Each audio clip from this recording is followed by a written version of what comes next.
Josephina, you grew up in Romania? Yes. And so off camera you were telling me some interesting things about just movie going in general during the time you were there. It's a lot to talk about it, but I can tell you it was just, it was censorship going on, a lot of censorship. So obviously I didn't grow up with a lot of Hollywood movies that they're modern. Basically, I was watching a lot of Romanian movies that were made in Romania or other communist-made movies. Also more like Hollywood movies from the 40s, musicals and dramas and things like that.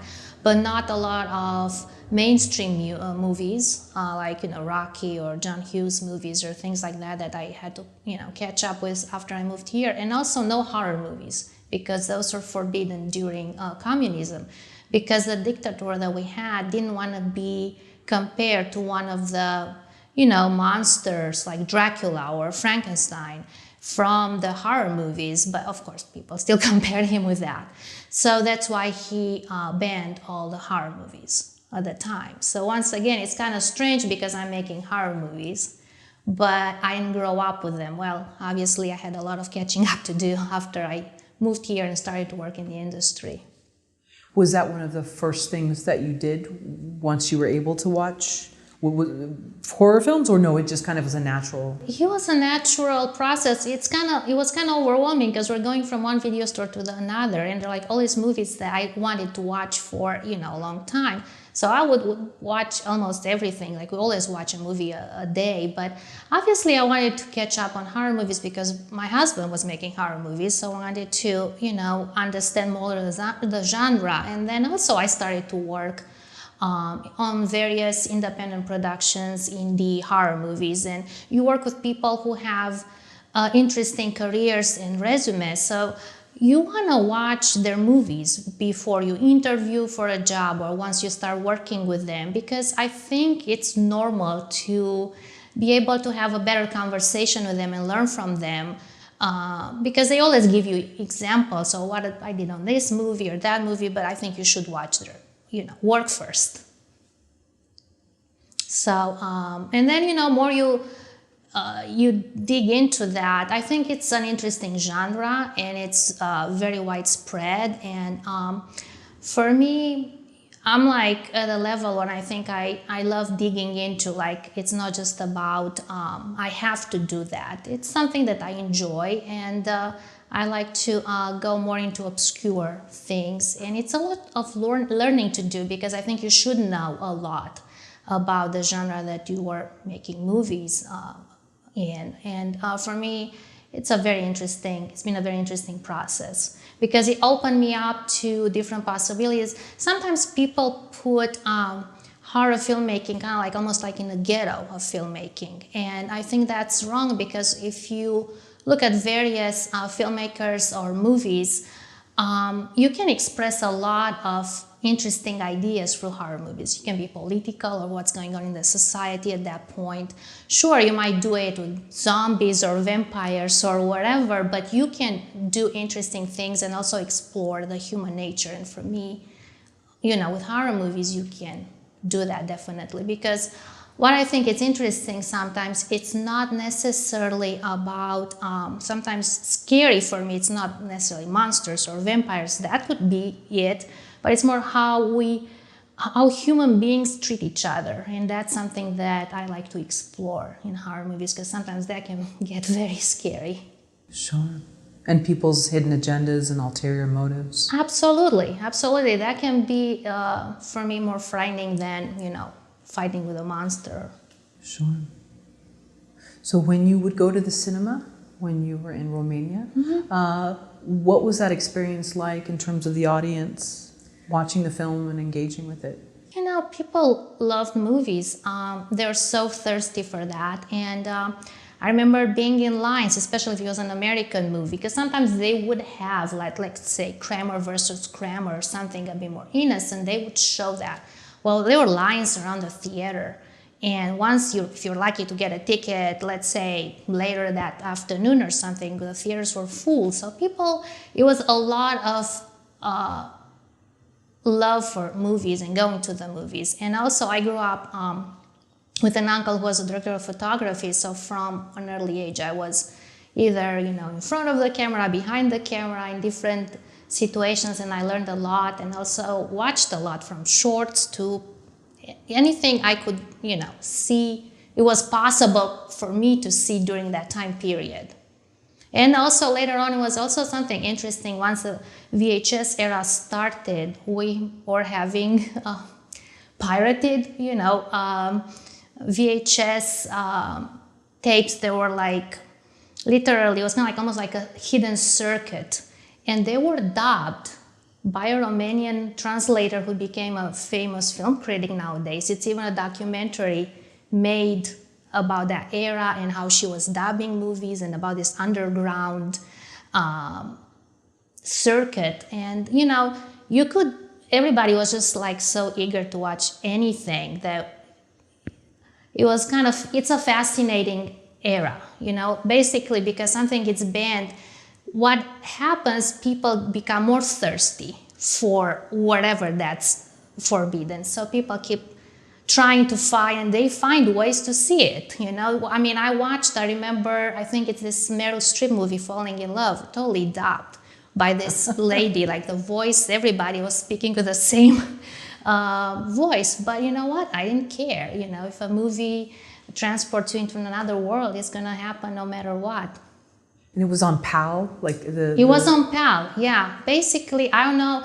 It was literally somebody from, you know, KGB, like in Russia, we had our own KGB.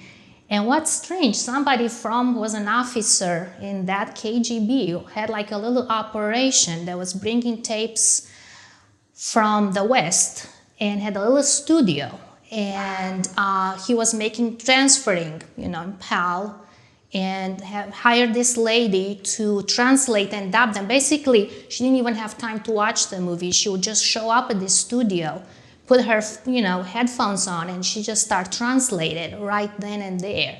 So, you know, obviously it's not like the best translation. She was just doing the best she could because there was like so much demand that she couldn't, you know, watch the movie, take notes, translate, all that. She was just doing it like almost on the spot. So that's kind of an interesting thing. And we were watching these tapes, and everybody was making dub from a dub, and you watch Aliens at some, you know, some friend of yours birthday party like that, and you know, everybody was, you know, it's kind of like an underground, like, okay, I'm giving you Aliens, but don't tell that to anybody. Okay. And you know, from then on, some people making dubs, and it was growing. But you know, obviously in the theaters, people were lining up, and I mean, I watched, you know, sometimes a weird double feature, some Western from the 60s with some Italian cop movie from the 70s. You know, you never know. And for me, it's how I grew up.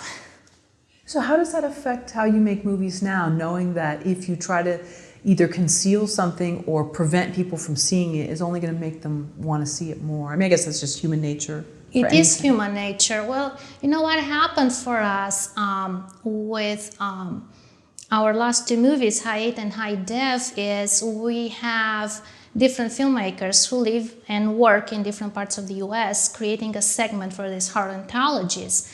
And one of the main things we wanted to create with this was give everybody the creative freedom, because people think of independent filmmaking in US and they think of Sundance, or they think of whatever they think, not a whole lot, but probably what they think about is more that they have creative freedom, and that's not the case. We've been making movies as independents for like over 10 years now. And sometimes you just kind of do whatever your investor tells you to do, or you try to work with them. You come up with an idea, but you kind of have to put some actress in it that you don't want, or make a zombie movie, but you have creative freedom, but you know, you kind of start with their concept. So it's not so much creative freedom for independent filmmakers all the time. And we know that, and other filmmakers who work in the United States, they know that. They've dealt with all sorts of interesting situations. And we realized that we're like, well, let's create something that these filmmakers can do what they really want to do. We're not going to get involved in their scripts, in their ideas. We're not going to tell them what to do. We have some rules that everybody have to respect, more like on a technical level, or just, to have more like an interesting dogma style approach, but they're gonna have creative freedom. So that's what we're trying to do, and that's something that I think I'm kind of obsessed with because I'm from Europe. I'm more about filmmakers being, especially directors, being an auteur, because I've seen how much interference there is in US and how many directors sometimes they are cut off from editing room, and I've heard and witnessed all sorts of situations. So I think it's important to give the directors their voice. And that's something that I probably carry too from living, under communism and censorship for, 13, 14 years of my life, yeah. Then you went to film school in France? I went to film school in Romania, and then I got a scholarship in France from their foreign affair ministry. And basically you have to do some tests and, I made a documentary, like a short in France, and then I came back and finished my studies in Romania, and then started working in Romania for various studios in production. So how was that from knowing there was a controlled message with cinema to then going to France, where was it a very open place and very permissive in terms of what was shown? Absolutely. Also in Romania after 1990, people started to be like, the culture changed so fast. People were really wild, almost pushing everything to an extreme. And what I found in France more interesting was the respect that I got, because still in Romania, people, they are so used to kind of have too much authority and tell you what to do too much all the time. And that happened in film school, that happened in society. While in France, for the first time in my life, I just almost felt like respect. I was respected. I was just a student, but I just felt respected and considered, and that was new to me. Isn't that a Joni Mitchell song, Free Man in Paris or something like that? Well, I was a free girl in Paris. Yeah. It's probably the first time I really was walking the streets and really feeling free and not judged. And it's one of those times that they're very important in your life, and you really discover yourself, not to sound pretentious, but that really happens. And it's one of the best periods of my life, professionally and personally, absolutely. Then you came to the States early 2001? Mm-hmm. And so how was that in comparison to having those two different experiences, or actually three, Romania during communism, mm-hmm. Romania after communism, and then France, and then you come to what's supposedly so permissive here in the US with filmmaking? How was that? Oh, wow. For me, I feel sometimes like I'm this old person, because I keep moving from one place to another, from different systems, and I'm like, God, how old am I? I'm not that old, No. It's just like I experienced a lot in a short time. And I honestly thought, because I've been doing a bit of traveling before coming here in Europe and everything, that I would adjust to US fast, and because of my experience in France, and that wasn't the case. It took me longer to adjust, and it was a lot of learning, a lot of catching up.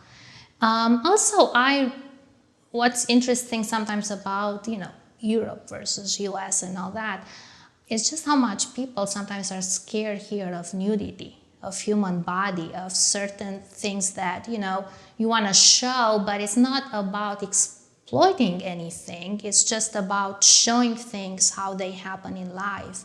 And people are fine with violence, yeah, but they are scared of showing humans, and love, and just your body, which for me, that was kind of normal, even especially in post-Romania, everybody was so free and going crazy, and going to the other extreme, having and almost naked girls on TV guides, things that wouldn't be allowed now even there. But I was like, oh, okay, this is kind of strange. I thought it's real freedom, but it's still a bit conservative in some ways. Here in the States, even Absolutely, at that time? Absolutely, yeah. I thought it was a bit conservative with this aspect. And I was talking to other filmmakers and other people that they did admit that they thought that as well. So did you consume a lot of the American blockbusters finally, whether you were still, in Romania and you were able to see them? And what was your thought? Well, I did watch some blockbusters, but I'm a bit of a movie snob, So luckily, after 1990, we started to have all sorts of movies being distributed one way or another.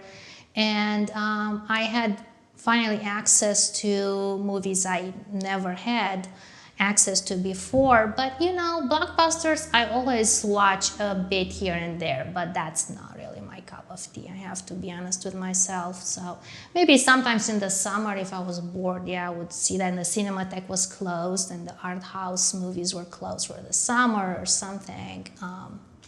But, I'm not that into blockbusters. So you went to film school in two places, and then you came here. What was your plan? Were you going to make your own films, or did you want to somehow at least just be on a set doing something, whether as a producer, director, or something? I didn't have a plan, because I know how it's going to be. I've never visited US before. So all I wanted was just to be able to work in the movie business. And I was trying to, initially, because I didn't have a car, it was taking me longer to get a driver's license and all that. I was trying to work in an office, but somehow everything it happened, and every opportunity I got was either writing, which is great because I love writing and that's my major, or working on sets, which for me, I love. For me, that's like one of the best things about filmmaking, and I always learn and I always have fun. And so I was just happy to work, period, and I didn't have huge plans in terms of producing or something like that, no way. Do you have any advice for people that are coming from other countries that want to come into the film industry? And I know we're in different times now, and it's harder and people are under more scrutiny coming in here. But in terms of trying to find a job in the film industry, we have people on our YouTube channel that'll leave comments about coming over and they're not sure just how to approach things, even just sort of just assimilating to life here in LA. It's not easy, no matter what time period you come. I'm going to tell you right now that it's not easy, and you have to be patient and really try hard. I think, first of all, you should make sure your English is good. Has to happen, and also progress and talk to people and improve your English as much as possible, and apply. Like literally, I applied on jobs online and interviewed, and that's what happened. In the same time, people in the movie industry, they're very open. I don't think I had issues, maybe things I don't know behind the scenes, but I never had issues because I was from a different country. Because, once you start working on sets, you meet people. There are people from Sweden or Ghana, or, people came to me or from Romania, or my mother is Italian. People, have different interesting family histories here, and I think they're very open. As far as I'm concerned, I never had issues being from another country. But I mean, in terms of things to know when they come here, because it can be culture shock for people coming from San Francisco to LA. Absolutely. It's easier now with having access to internet. Like when I first moved here, we had a dial-up connection. So if my husband had to make a phone call, I couldn't do anything online. I would say it's totally a different culture. Look, and there are different times. It's easier now to get around, with different services, car companies, like, you don't necessarily even have to have a driver's license to get around LA. I really had to learn the city and Thomas Guide. Absolutely, absolutely. And you get lost and you start crying and what am I gonna do? I've been there too. Yeah. But it's like I said, I think it's easier nowadays. You just have to try to make it. And if you make mistakes, well, just learn from that. You're going to make mistakes. You can't just be prepared 100%. As much as you look into things, and it's easier to look into things nowadays, you're still going to make mistakes. That's how LA is.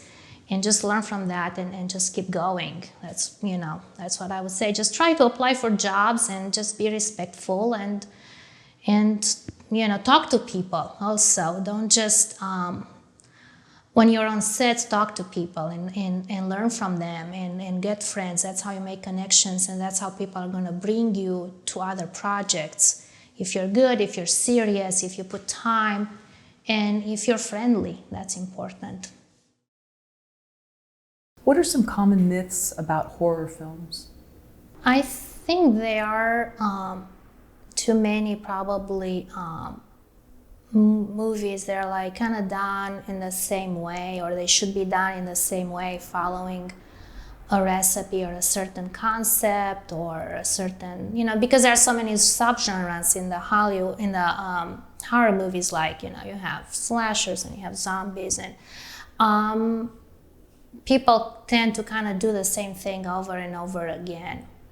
And I think that's kind of boring.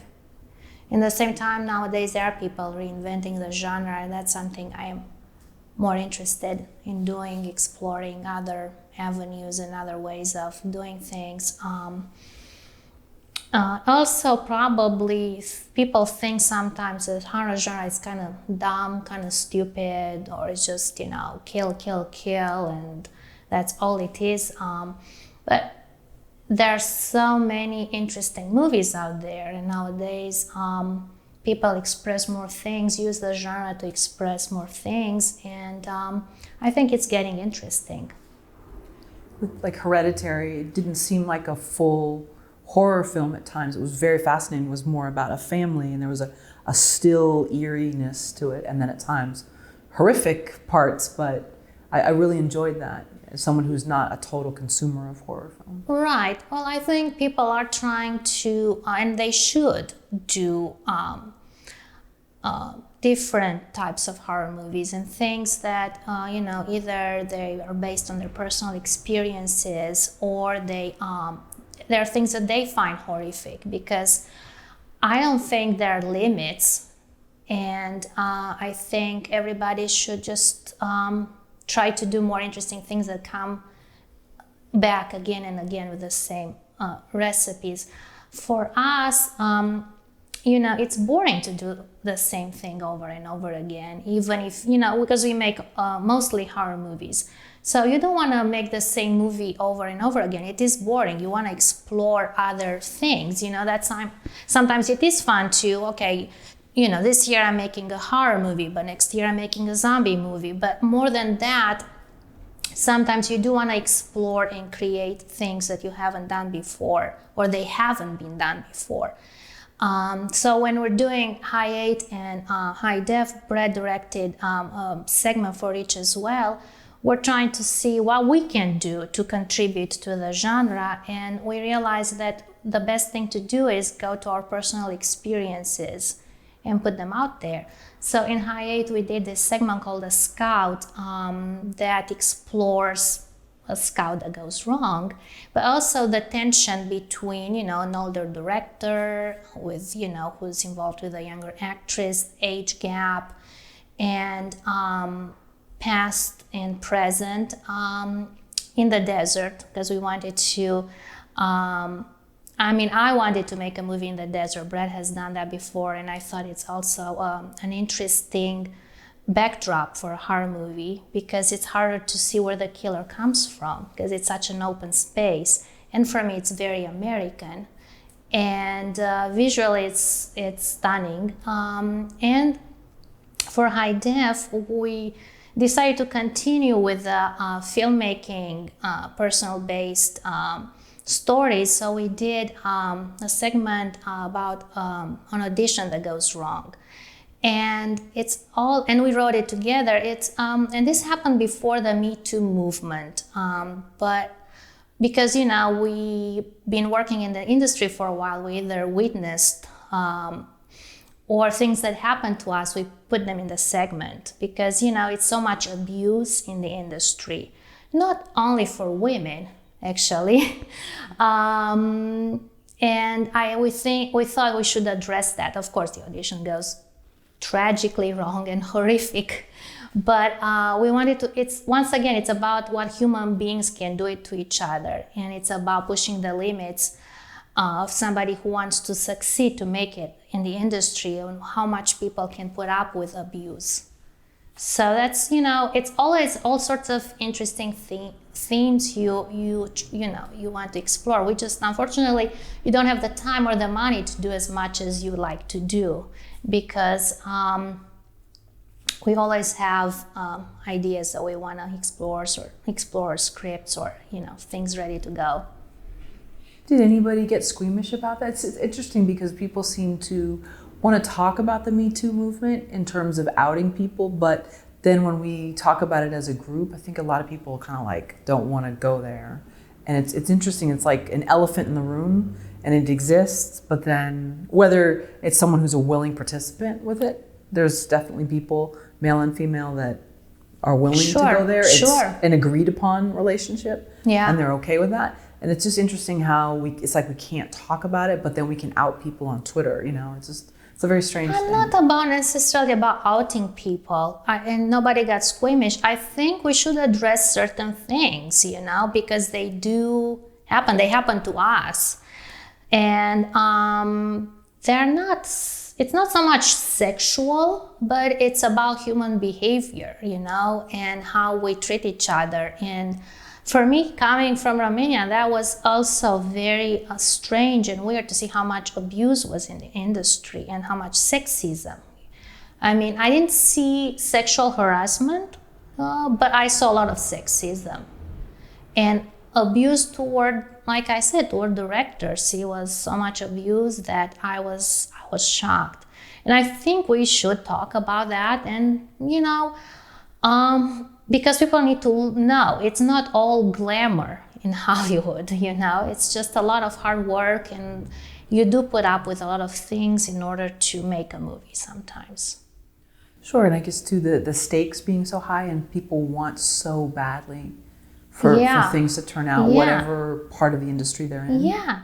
Yeah, and when we're auditioning actors for these parts, we're talking to actors and we're asking them, when they're reading and all that, we're like, is this shocking for you? What do you think? And everybody was telling us, no, it's not shocking at all. We have our own stories. And this, in a weird way, seems kind of real because, okay, not all of these situations that are in the script happened to us, but similar things did happen here and there, and everybody had other stories. And for us, we felt like we're doing the right thing to show a slice of what is going on in more like in a fantasy world, but that we created. But it's based on reality and it starts real, so it just goes a bit in a fantasy world at some point. Do you think name actors are scared to be a part of horror films? It's a cliche. I don't think they're scared. I think if you give them a good, meaty role, and if they like you, I think they're not gonna be scared. No, I think, and because a lot of people's careers got reinvented that way, I don't think they are as scared. We worked with name actors like Steve Railsback and interesting people, and they were never snobby about that. It's more about the part, and they just want to make sure that you are serious about what you're doing, and you do kind of have to prove yourself to them, which is fine if you know what you're doing and you have a plan and you share that with them. But other than that, frankly, we worked with most of name actors we work with. They were, frankly, super cool and friendly and professional. And, sometimes, of course, people get a bit strange about promoting the movie, or, you do tend to have some issues here and there, but that's the nature of the beast, and you're just gonna have to take what's good about the experience and move on. And more important, if it's for me, what's more important is that they do a great job with their part and they give you 100%, and in most cases they give you 100% and some. So What do you think about a director or a filmmaker's requirements that an actor be part of the promotion? You know, I like that. I mean, I don't think it should be like such a requirement that should be necessarily in the contract or something. I think, and it's something I'm dealing with and I've been dealing with for a while, I think it should be more like a team effort. Because this is not just my baby, it's everybody's baby. We all put a lot of work into it. And I think we should try to promote it as much as possible and work together on that. And, you know, sometimes people tend to move on too fast and they kind of just leave you and the movie behind. And, you know, that's something as a producers we kind of have to live with. It's kind of sad and sometimes it's disappointing, but it happens all the time. What advice would you give to Josephina back in 2001 about filmmaking versus now? To be less stressed about everything in general, and not overthink so much everything. That would be number one. But in the same time, you know, looking back, it's just kind of like, you know, hard to think and say, hey, how I would have done things now, because, you know, it's kind of too late. But mostly I would say just stress less. What makes you pass on a project? You know, I don't pass so much on projects because we initiate them, so it's a bit different for us. But, you know, if people bring things to me, I just have to be very passionate about something in order to do it. And I have to feel like I'm putting not my entire voice there, but, you know, because I make movies with Brad, I always have an input, a voice, some creative control, and it's a very collaborative process.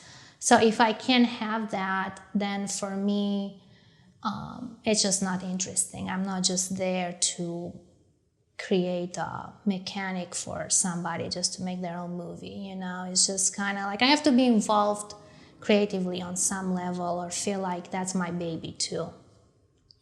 What do you do that you know this is what I do best, and then the other things, I know this is what Brad does best, and that's how you make it work?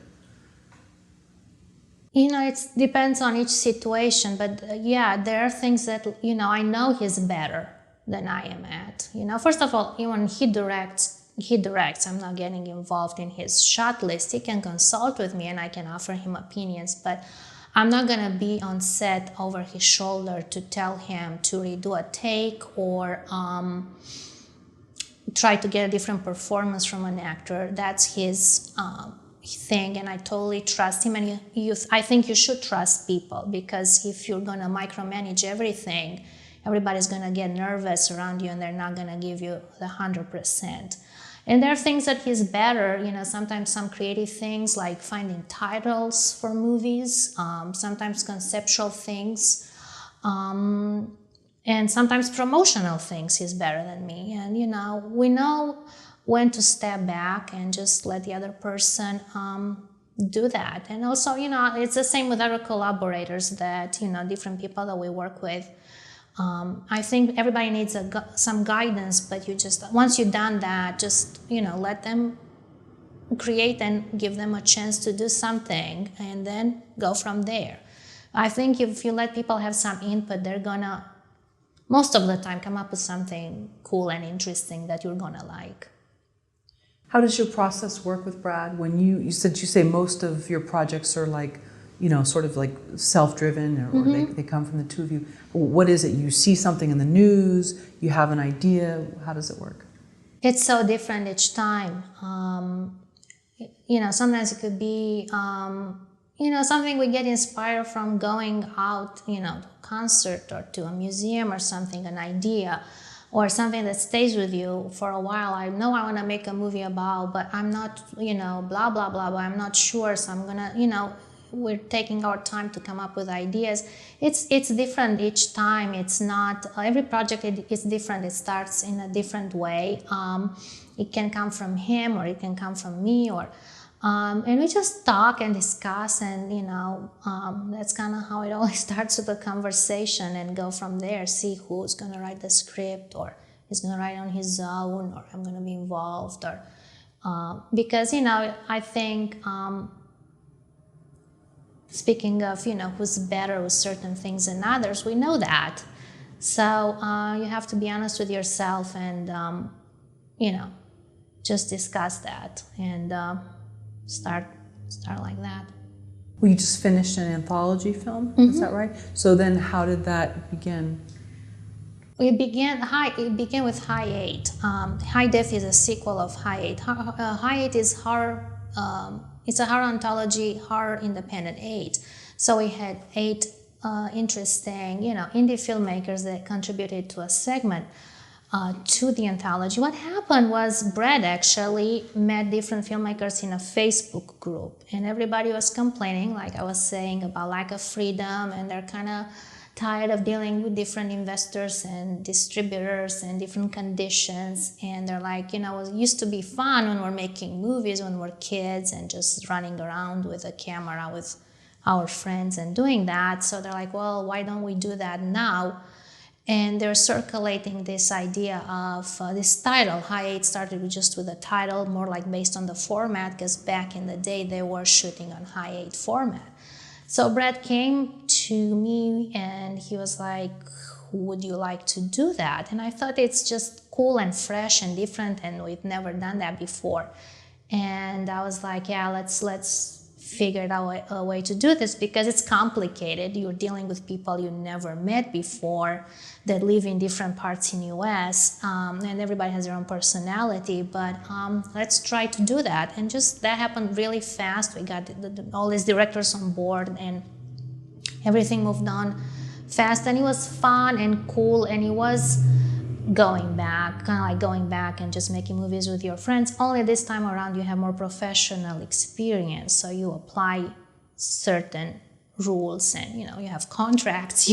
You're professional, so you do it like that. And that was a fun, well-received project, played different festivals and got good reviews. So we decided to do the sequel. And for the sequel, like I said, Brad is usually coming up with titles, but this time around it was my idea.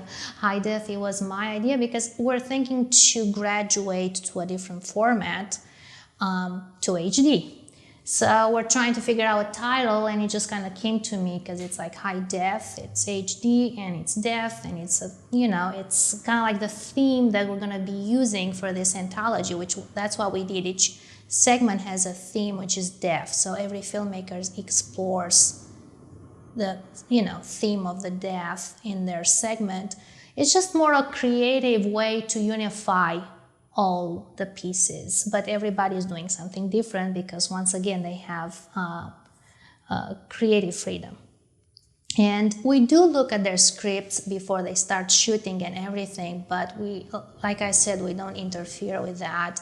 It's more for us to know. It's like an excitement to see what everybody's doing, and also to make sure that we don't repeat certain ideas or concepts, or not everybody's doing a segment with zombies or something like that. But other than that, and that never happened, everybody's coming up with cool original things, because what's fun about these segments, all the filmmakers are coming up with ideas that they can't use in like a longer format, like a feature, but they're cool and fun to explore, for like 10-minute or 15-minute segment or 20-minute segment. So it's just interesting for people to experiment, because some of these filmmakers, they have fans, and their fans know them for slashers or zombie movies or whatever, but they want to do something different, and they want to explore things that they haven't done before, and this is the perfect way to do that. How did you receive submissions for those scripts? Like, where did you put the call out? Was it on this Facebook group? Or?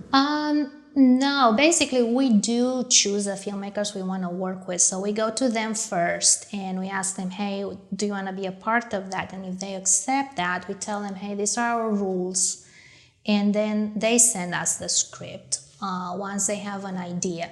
We have some deadlines, but like I said, it's not written in stone because people do make other movies and we try to work around their schedules. And also it's good not to rush people so they have a bit of time to come up with something interesting. And they send us the scripts after basically we invite them to join the anthology. First time around we had 8 filmmakers, and second time around we had 5 because the segments were longer. Everybody works with the same kind of budget. It's not a lot, but here it's more about doing what they want to do. How long were the scripts that they were sending? You said it was 15-minute segments? Yeah, so it's kind of like 15 pages or something around there. It's interesting because everybody works differently. Like sometimes we dealt with like a filmmaker who just doesn't write scripts, just sends you a segment. It's kind of like a concept, it's like a synopsis. And we don't work like that. We just always have scripts and, shot lists, and he doesn't do that. He just takes the concept and goes on set, shows it to the actors, and they improvise. And that's something interesting for us. We're like, well, we give people creative freedom. We just need to step back and just let them do that. And of course, it's nerve-wracking because you hope he's gonna actually do that. But, he did, and it was great and fun. And just kind of have to trust people even if they don't work the same way you do. So that's something we kind of learned, to step back and, give it a shot. That's why, we don't have big budgets because, you don't know what's going to happen.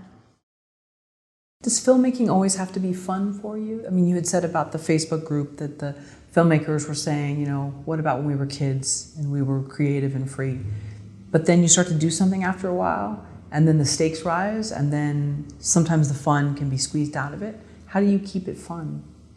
Well, that's kind of hard because, we're adults and we do have responsibilities now and things are tougher. For us, probably fun is when we shoot things, Sometimes it could be in editing. There are moments when that happens and it's spontaneous.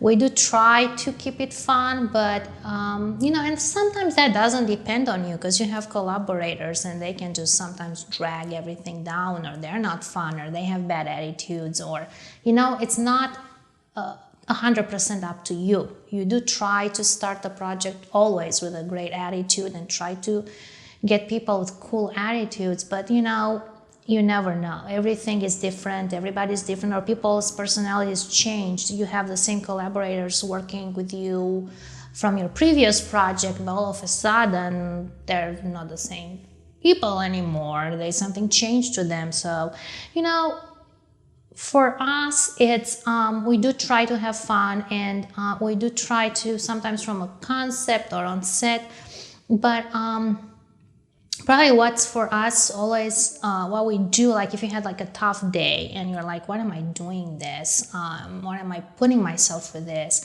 We always watch movies. So at night we watch a movie, and you had a very tough day when you kind of want to give up everything and never touch a camera in your life, and you watch a great movie that you just discovered that night, and you're like, well, yeah, that's what I'm doing because I love movies.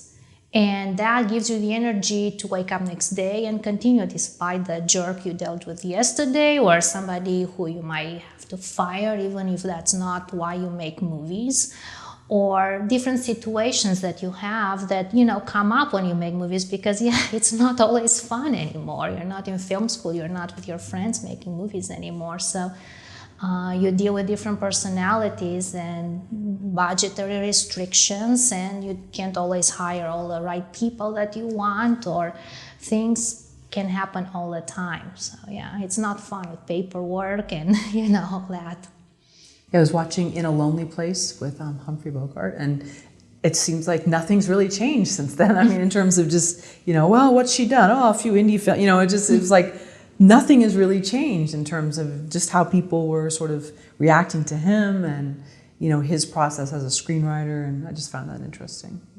Yeah, it's look, it's tough. I'm not saying it's always easy because it's not. It's tough, and you kind of have to have almost like a helmet built around you to keep going. But probably that helmet is the passion that you have for movies, and what they were talking in that Facebook group, it's true. It's a passion you had when you were, when you first started out, or you decided that's what you want to do, that has to still be somewhere inside you that carries you through all the struggles that you have all the time. Because, you're going to have struggles no matter how many movies you're making, like sometimes I always think of, okay, what didn't work well on the last movie, and I'm trying to prevent that type of situation on the next one. Well, something else will happen that will go bad that you have to deal with and fix and still finish your movie. So it's very unpredictable. There's so many things you can't control as much as you try to prepare things well.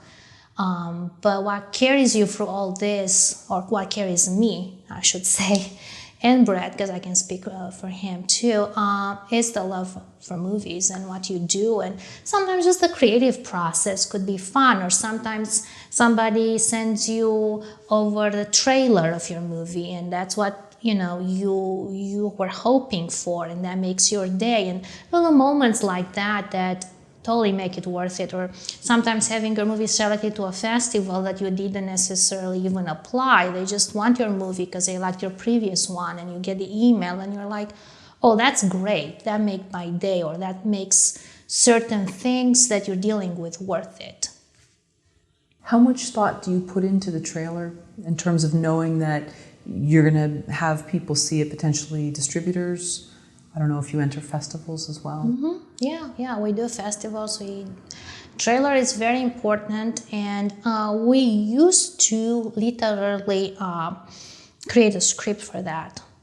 Nowadays, we're working with an editor that is very film savvy, and we have a great report with. So we kind of let him contribute more, and we just talk to the script, But we work with him on the trailer, and he gets a lot of the ideas that we want to put out there. So we work with him, and it's fun. But it's tough to trailer, for example, the anthologies that we're doing, because in a feature it's easier. You have the whole story, and you just kind of think of how you want to create and what you want to put out there. But here you have different segments or different stories. So it's more challenging in terms of creating a trailer for that, because you want to represent all the segments, but you have to create a story out of that and make it fun for the fans and put some cool imagery out there. So it's a challenge, but for us, that's fun. And especially since we work with somebody who gets it and it's fun to work with, it's fun. It's one of the parts of the process we like a lot. What are some common mistakes you see filmmakers do with trailers? Like once you see the film, you're like, this is actually a brilliant film, but the trailer didn't sell it for me. Well, not to give you a different answer your question, sometimes what I think it's wrong was people shooting trailers and putting a lot of money into that for movies that don't exist just to get the movie off the ground. That's not, I think, a good way to get a movie off the ground. Also, what I think is a trailer shouldn't be long. Sometimes people kind of have very long trailers with a lot of dialogue scenes.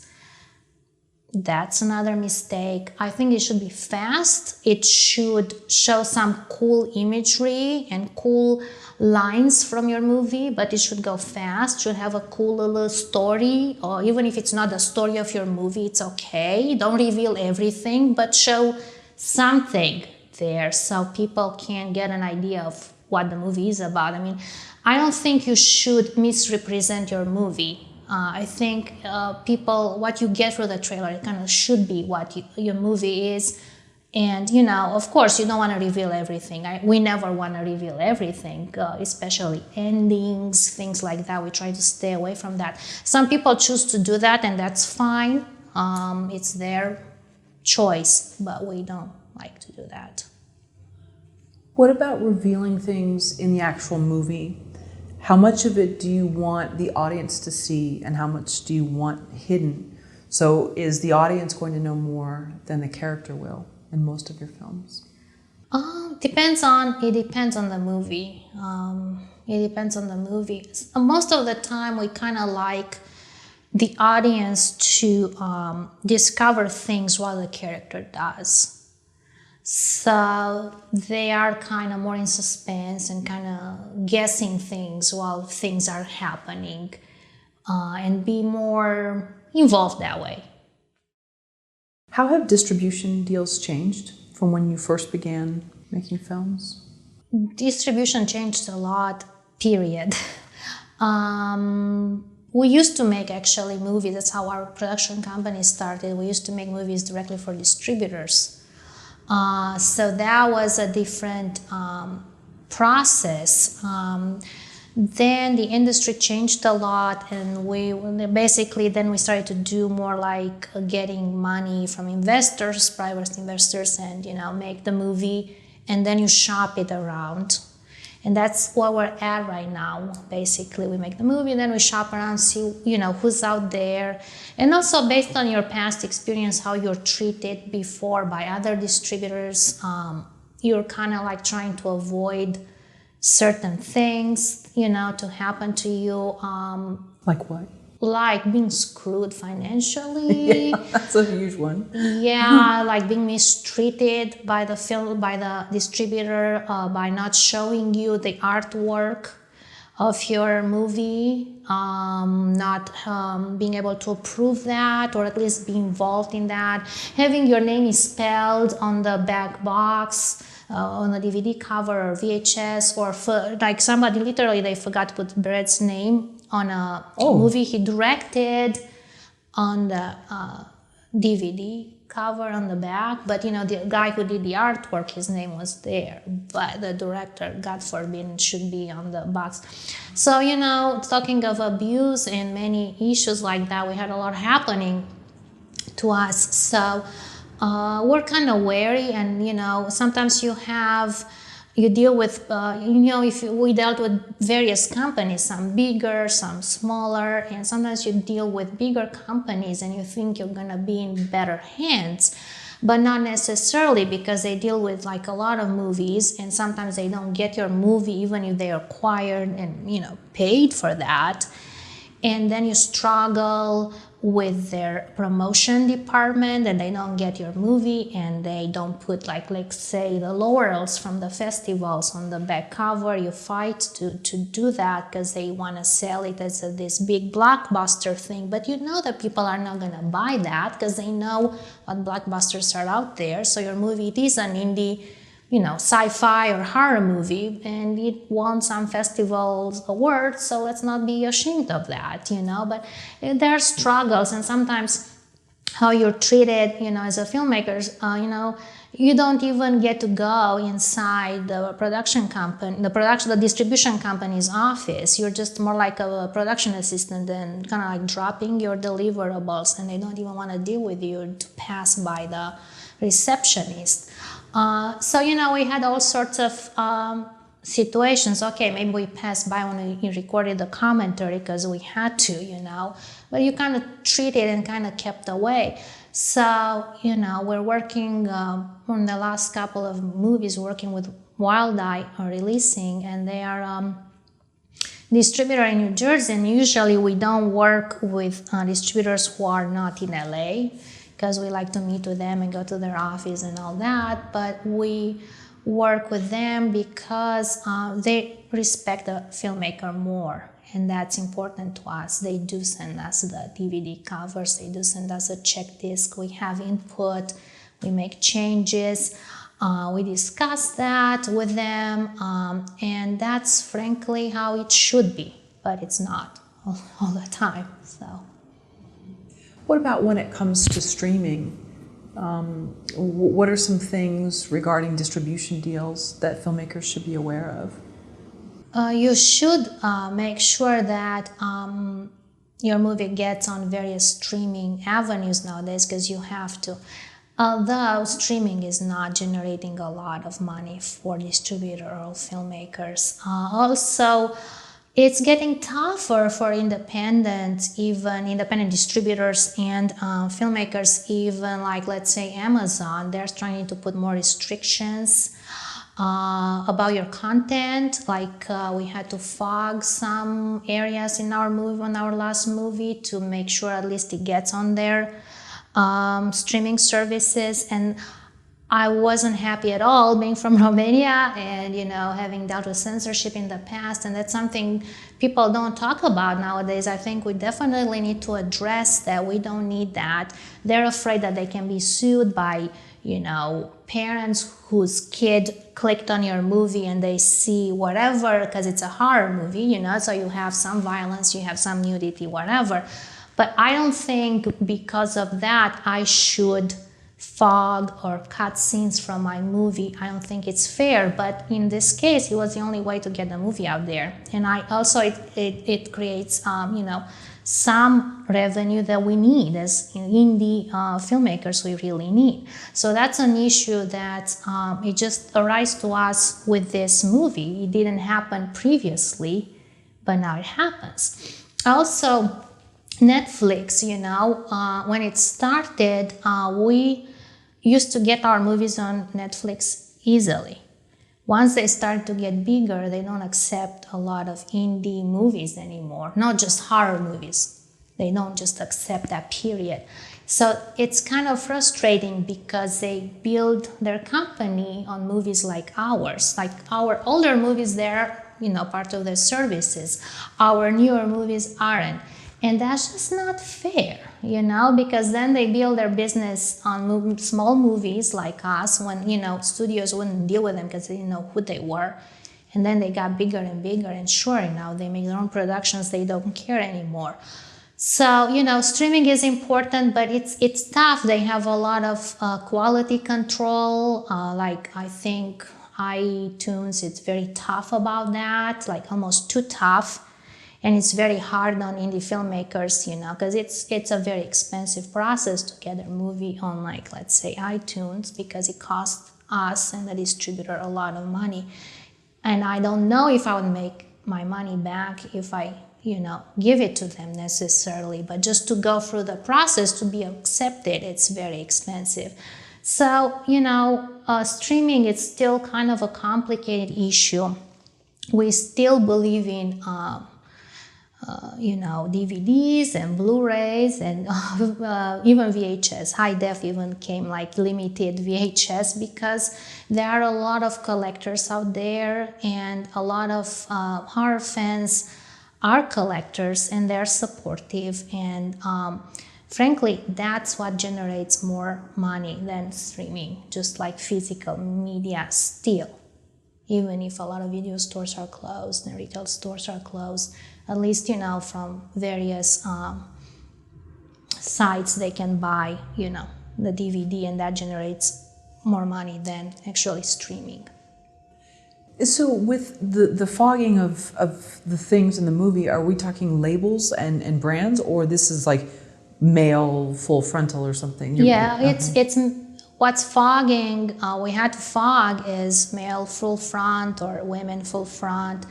Not a lot, because we didn't have a lot, obviously, but yeah, it's about nudity. It's not about brands, because we wouldn't have that to begin with. That's something I make sure as a producer we don't have that. And I'm very kind of nagging the field producers of all these segments not to have that. And if we would have that, we would deal with that. We would first digitally remove it, or do something, or have them reshoot something, so that wouldn't even get there. But no, for me, it's literally we're getting to a state of censorship of basically somebody we gave artistic control.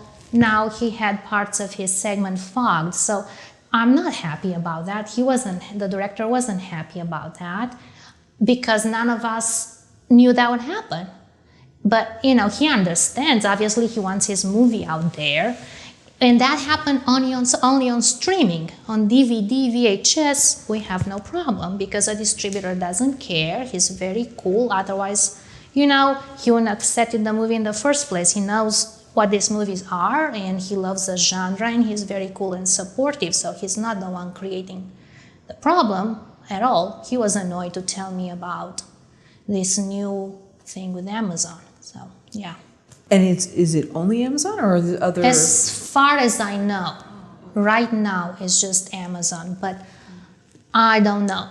Like, it's something very new, and to be honest with you, other filmmakers we know didn't have this experience yet, so I'm kind of like trying to almost talk about it. So maybe you'll stop at some point if we bring it up, and discuss that. This is an issue that we started to get concerned with recently because of this movie and this situation. Also, I'm not thrilled with, piracy in general, because that really, kills us financially. And it's very hard nowadays to make foreign sales and everything because of piracy. So it's a major concern, and it's something the industry didn't do anything about for years.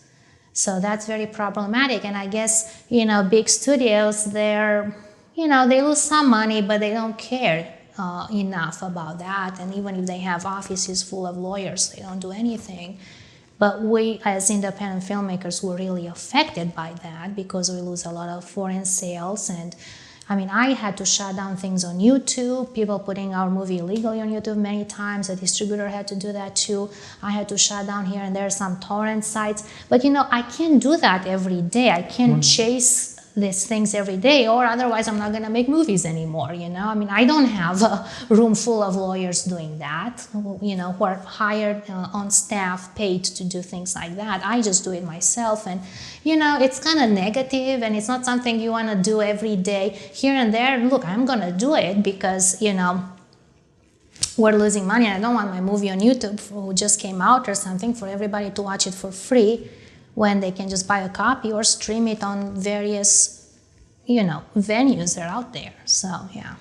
Do you send an email to the content creator first? I realize it's your IP that they've stolen, but do you try to at least give them one chance? Because I find it's interesting when people, they'll fight you back on it, like, no, I'm not taking this down. And you're like, wait a minute, what gives you the right to have our... I don't deal with people who put it out there. Oh, you just copyright I just strike? go to YouTube or whoever and just write them. I have like literally a document already written, and I just copy and paste it, and I just send it. They do take it down.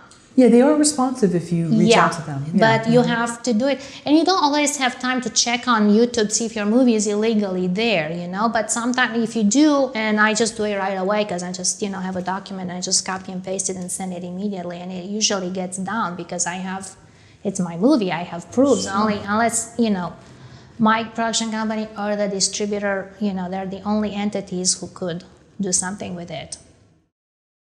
Do the two of you create stories for the market? I know that's a big dilemma. When you make a movie, you kind of have to consider a lot of things, because you don't just make it for yourself. You have to consider the fans, what they like. You do think of what's trendy, but you also know till you're gonna finish post-production, whatever is trendy now, it's not gonna be trendy in a year. So you kind of have to almost take a chance. What we do lately is just kind of take a chance and do some things that we think they're original. They haven't been made before. It's not just trendy. Because if it's trendy, you just have to do it fast, and that's a machine, that's a factory, and we just don't do that. Other companies do that, that's great. We don't do that. So then we're just kind of going more on our guts, on what we know about the genre. We get inspired from various movies from different time periods, what we know fans like, and what we like to do to contribute. And like I said, you just sometimes just take a chance and see what people, if they like it or not. But you have to put something out there that you like and you hope other people will like. But we do always think of fans of other people. And you do think you want your movie to be easily marketed, to have something new and fresh and brings a new original concept. You want it to stand out, in the crowd, because a lot of people are making movies, a lot of competition out there. So you don't want your movie to be one of the whatever new slasher movies, or, you know, okay, it's zombie movies are popular, okay, let's make one of those. We don't want that. We're trying to create whatever your budget is. Sometimes you have more money, sometimes you don't, but we're trying to do something more original and contribute and make it stand out. You do kind of, especially Brad is very good about like the title, make sure it hasn't done before, it's cool, it's new, it's fresh, a concept. Sometimes we come up with the artwork before the script is even finished, just to create something that, you know, we haven't done, we haven't seen before, and just makes your movie stand out. Because speaking of distribution and festivals, they want the things that stand out. It's easier for them to market things if you know what you're doing and you bring them something more interesting and different. So a theme I'm picking up is that you like to do things that are new and that you haven't done before. You don't want to be regurgitating sort of the same thing again. No, because we started by doing that. And you do a lot of programmers or things like that. And look, they are fun and you have to make a living and you try even with those to contribute things. But, you know, lately we're kind of like, look, you know, we're not getting any younger and you just want to contribute more than, you know, just make a movie that is like 100 other movies. We're just trying to do things that are more interesting for us to explore.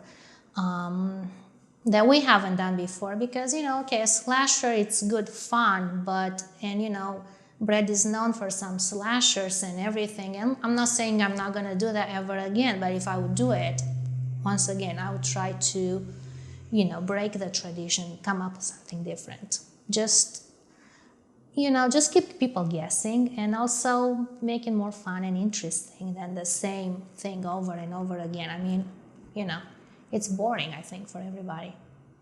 So once you finish a project, how much time do you give yourself in between, or you don't? Do you give yourself like a resting period to kind of rejuvenate, or no? Because it must take a lot out of you to do one. It does take a lot out of us, because we're like, you know, guiding a project for years. Ideally, that would be nice to have a break, but that doesn't always happen. Most of the time it doesn't happen. Like, right now, we have High Def coming out, and we're already working on the next movie. So prepping different things, you know. So, you know, it just kind of happens because, you know, at the same time, some projects are going to drag longer in post or something. So at least till you get to the point that you get them in the can, you're trying to get things going as much as possible, not let the momentum going either. You know, because things tend to take longer than you'd like to sometimes, so it's better to get on it. But ideally, yeah, that would be nice to have a bit of a break, but that, like I said, that doesn't always happen. It's not, even if you're in charge or not, it's not always, you know, up to you. And every movie, it's different, has its own journey. You know, sometimes, you know, we used to make movies for distributors, and when we were doing that, they had a release date set already. So before we even shooting, we knew when would be coming out. So you really can't drag your feet to that. Nowadays, we don't do that, but in the same time, we do kind of set ourselves some sort of deadline, because otherwise things are never going to get finished. So with High Def, we had like a festival deadline. It wasn't like, the movie didn't have to be like completely finished in post, but at least get to a certain phase to be acceptable to present to a festival, because otherwise people can keep dragging things and, you know, slow down the process. So I think we all need deadlines. But yeah, in an ideal world, I would like to have a few breaks in between, definitely. At what point do you think a filmmaker is ready to take on investors? You know, you're never ready. You just have to just start to do it. You know, just have the chance, just take the chance or try. You know, you can't just wait for somebody to let you do something, or or, sure, you do have to be prepared. You can't just come out of film school and not have any experience and think you're gonna, get a lot of money to make a big movie or something. But I think it's good to work on sets. I think it's good to gather experience, because when you get in a meeting with investors, they'll know that you know what you're talking about, and that, I think it's important. But I don't think you're ever ready. I think at some point you should just take a risk and just go for it and see what happens. Because I don't think it's good to wait forever for things to happen. You're never ready. People can, think of, oh, I still need more money to make my movie. I still have some money that, I got already in the bank, but I still need more. They always want everything to be perfect. And as much as you try, it's not going to be perfect, but it's better just to go and do it, and you learn from that, and you'll have a movie than just wait for years to get a bit more money, and you'll never make a movie. So I think it's better just to, sometimes just take the chance and go for it. I mean, when I first started to produce, was I ready? I don't know. I was, and I thought I was, but I wasn't overthinking it, I already had some experiences, learned some things, and you just kind of have to go and do it. But, when, on our first day of shoot, we scouted the location big time. It was a river going through it. All of a sudden, it was a lot of rain from our last scout, and it was a river going through the area that we had to almost build a bridge to carry equipment to go to the woods we needed to shoot. Well, was I prepared for that? No, I wasn't, but you just sometimes just to kind of roll up your sleeve, and that's what's called filmmaking. You just kind of have to be very flexible and, learn how to deal with every situation. No, I was not prepared for that. It's not what I thought I'm going to be doing that day. But so what? The movie got finished, so that's what it matters, and it makes for a funny story now, even if it was really stressful back then. Can you take us back to the first time that you pitched an investor? Probably that was in 2006 or something. We're trying to get a bigger movie off the ground, and Brad was writing some specs for this production company that was out of state. They never produced a movie. They're just kind of investing in scripts. And we're like, well, maybe you should actually, you should try to make a movie instead of just putting so much money in development. So we knew about a cool place that was kind of like a stage in the valley that had some built-in sets, kind of sci-fi looking. And Brad had a concept already for what he wanted to do there, and like a sci-fi interesting horror movie. So we went over there and we videotaped, kind of did like a tour of the place, of the facility, of the sets. So that, together with the script, was kind of like package to pitch, kind of give them an idea what they can get. But even that, they liked the script and they liked the place, and they got the idea that we could do something for lower budget but interesting. But even that took years too, probably over a year to get all the financing, because my initial budget, which was also part of the pitching package, we didn't get that as much money as we would have liked to initially. I was budgeting for like a 35 millimeter to shoot on that, longer schedule over 3 weeks or something. But sometimes, like I said, what you get, you work with what you have. So based on how much they gave us, I had to reconfigure everything and shot on HD, and had a shorter schedule than but we managed to do that. You kind of have to rethink everything and have almost like a plan B. And that's our movie Plaguers that we shot in 2006 or 7. What are some signs to an investor that a filmmaker is ready to take on? Some people, they just trust you, just from from your previous work. And some people are gonna question you and challenge you, no matter your experience. And I think that, you kind of have to be prepared for both, because you never know what you're going to get. But I think more experience you have, the better. But, when you start out, you're not going to have so much experience. But maybe partner yourself with a producer or a line producer or, few people who have more experience than you and you can trust to maybe, help you out to get something bigger off the ground, and also help in a meeting with investors and so on. For me, I felt as a woman was always tough being in a room. Like I was always the only woman in the room. And I'm from another country and we're married and have an accent. So it was always a challenge to, I always had to prove myself again and again and again, even if by that point, let's say, especially with Plaguers, by that point I produced some features. I had some of these investors come to visit our set so they see how we work and that we, they knew we're completing movies, we're, on schedule, on budget. Sometimes with some people it could be never enough, and some people they just trust you right away. So, sometimes it's a matter of luck, who you meet and how they treat you and everything. Everybody has different experience, but with me it was either very easy, like, yeah, sure, okay, who is she? Okay, fine. Or like I have meeting after meeting after meeting after meeting and, but still, hopefully at the end you'll get the money to make the movie, because sometimes you meet with people and things never happen. That's a lot of time wasting.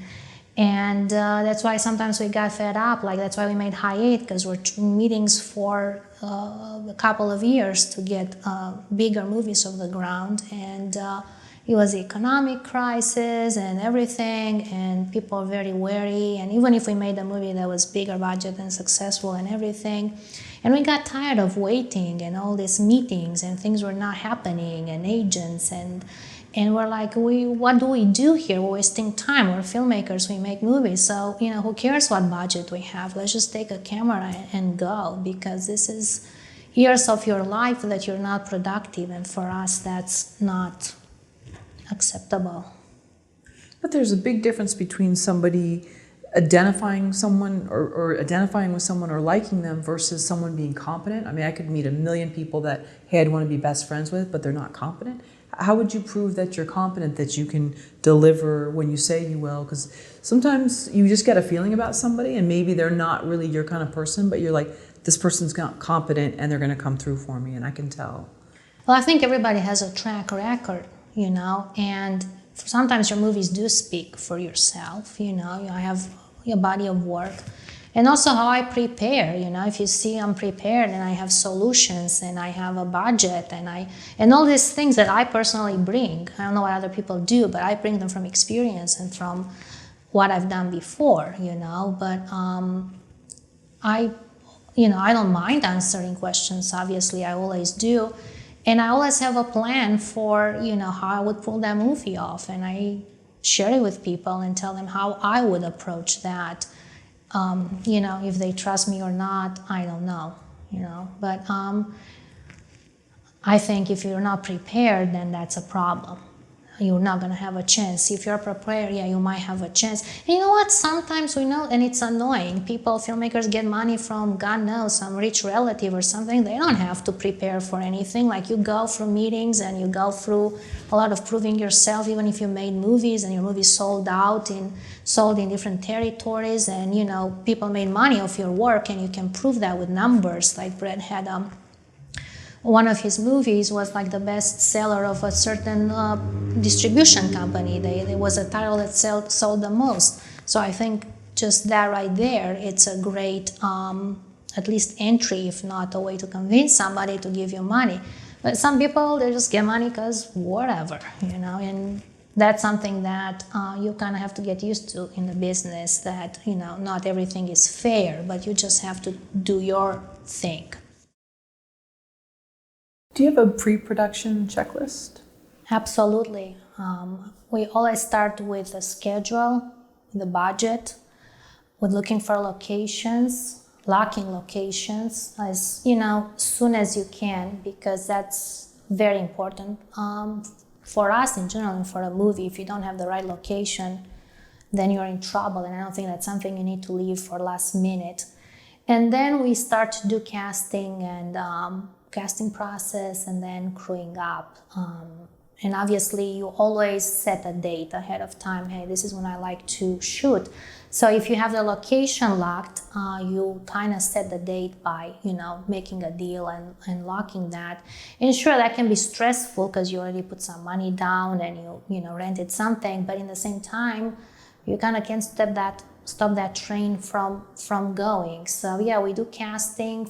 That's something that we take seriously. And also you either call your people you work with, or interview people for other positions, different new collaborators, and that's how we do it. Once we cast, we do rehearsals and meet with department heads before the shoot and make sure everything is in place, and we're available to everybody 24 hours a day for questions and meetings. And we try to, like I said, have as many things locked in place as possible. But you always have to be flexible for things that can come up. Somebody can drop last minute. It's always something like that. That's why I, always have more resumes around, because you never know. You might have to replace last minute, or something can fall through. We like to prepare as well as possible, but things will happen no matter what. It's the nature of the beast. Right. So when you find the location, how much time are you giving yourself once you lock that location in for then, you have to do casting, crew up, all these different things for this shoot date? That depends too on the location. Sometimes, if it's the desert and it's like something more open like that, or a theater in town that you kind of can, work with them, but like it's, easier to book, let's say, in advance. Maybe you have like a couple of months at least. But I remember like on a feature, we did this feature Plaguers. I was telling about the stages that, we videotaped for the pitch packaging and everything. Once we finally got the money from the investors, my first, phone call was to them to book the stages. I remember I was trying to shoot in the summer, and it was kind of like in springtime when I was calling. Well, the stages are not available till the rest of the year. I thought I'm going to have a heart attack. I'm like, I'm going to lose the money from the investors if I don't shoot by the end of the year. So all this, like, all of a sudden, big networks, they were like, they booked the place. So I finally got finagled something with them to shoot in October, which was fine, gave us more time to prep because we're building sets and miniatures and costumes and everything. It was a lot of prep to do. So in retrospect, that was kind of like a blessing in disguise because it gave us more prep work. But that determined everything. So it's not always up to you. You're dealing with different situations. So that kind of increased our, prep time, but that was good in that case. But usually around a couple of months, I would say. But, obviously it depends on each movie, how much you have to do. If it's period or if it's set in the future, if it's contemporary, we have a bit less time to prep it because it's, a tad easier, especially if you have outdoor locations or locations that are a bit easier to get. Do you ever cast a movie without locking in the location? No, I don't think so. No. Or at least have an idea of what I might. Yeah, because it kind of goes hand in hand. You don't want to waste people's time and tell them what in the audition. I need you. Because when we audition people, we kind of know when we're going to be scheduled to shoot. So we tell people dates, like we need you these dates. We even put that in the ads. Are you available? Because we don't want to waste anybody's time. Different people have different commitments, and you need to be prepared and let people know in advance so they can clear the schedules and everything. So that's kind of how it works. On audition, we already tell them a date of some sort, so we know. Looking back on it now, why are you still here working in Hollywood? Because I'm crazy. Because I love to make movies more than anything else, and I still I still think I'm gonna keep doing that because that's what I like, and I don't know what else to do, period. What are the stories you want to still tell? What do you want to be involved in? Things that create a universe, usually. I'm always interested in that. A movie that creates a universe, a world that we create, that's something that I'm interested in. And things that comment on what's going on, or reinvent genres or subgenres, things that disturb people. I like to make edgy movies. I know that because I'm a woman or something, I don't know what people expect of me. I know back in Romania I was more like, okay, maybe you're a woman, you're gonna be making movies for kids or sappy dramas or something. Well, I'm not interested in that. I've never been interested in that. I love to make edgy movies that disturb people on some level and get them out of their comfort zone, and that's what I like to do. Where does that come from? Because I'm different and weird, and whatever people expect of me, I'm not, I think. And I just think that movies are great to entertain people, and it's a great way to escape. I do that too. But also I think it's a way for people to bring interesting observations and start conversations as well. So I like to probably start the conversation by disturbing and get people going and talking about it. But not just to shock just for the sake of shocking, but just to create a conversation about, we'll see. Was there a point where you had to come to terms with the fact that you didn't want to do sappy love stories or kids movies, where you embraced the fact that, okay, I'm weird and I'm okay with that? I've always been like that. Yeah, I always had an independent spirit, and I don't want to let people to tell me what to do or when to, allow me to make a movie or whatever. I just go and do it, and that's how I am. So I don't think me and Brad, we react well to people telling us what to do. So that's kind of how we are, and we're just gonna do things the way we do things, yeah. And I've always been like this, so. Since you like to, sort of stir the pot with conversation, it sounds like there has to be a point to why you're disturbing someone. Mm-hmm. It's not just for shock value. Mm-hmm. Have people commented after screenings and been fascinated by it? Yeah, absolutely. If we have a screening, or if we can do that, we can attend a festival and they have a Q&A. People always come and ask questions, and it's always a conversation. Sometimes, we kind of have to go because they have to close the screening room, or, our time expired. But yeah, people, are always interested in finding out more and why, and what's the reason behind something. And that's, I think we should discuss that and talk about it. We're not just making something shocking just for the, like I said, just for the shock value. Everything has a meaning and something behind it. And it's interesting to get people's opinion or take about things too. Like you make a shocking segment for an anthology, but what do they find shocking in that, and see what they think. And sometimes what they think is not what necessarily you thought when you wrote it or produced it or whatever, but it's interesting to take their opinion in consideration and see what they got out of that. That's, for us, it's one of the most fun you can have, by talking to people and get people's reactions and see what they thought and what their take on it is, because it can be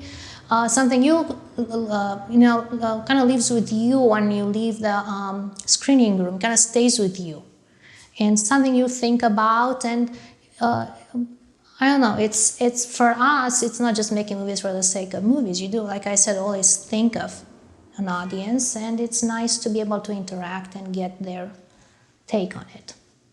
What was some of the feedback you received recently? For us with the anthologies especially, it's interesting to see what people's favorite segments are and why. And it's always different. Some people like more one segment, some people don't like that segment at all. So, you know, it's kind of like something new for us, and we're just, because we're the executive producers also, we're very interested in everybody's opinion and their take, and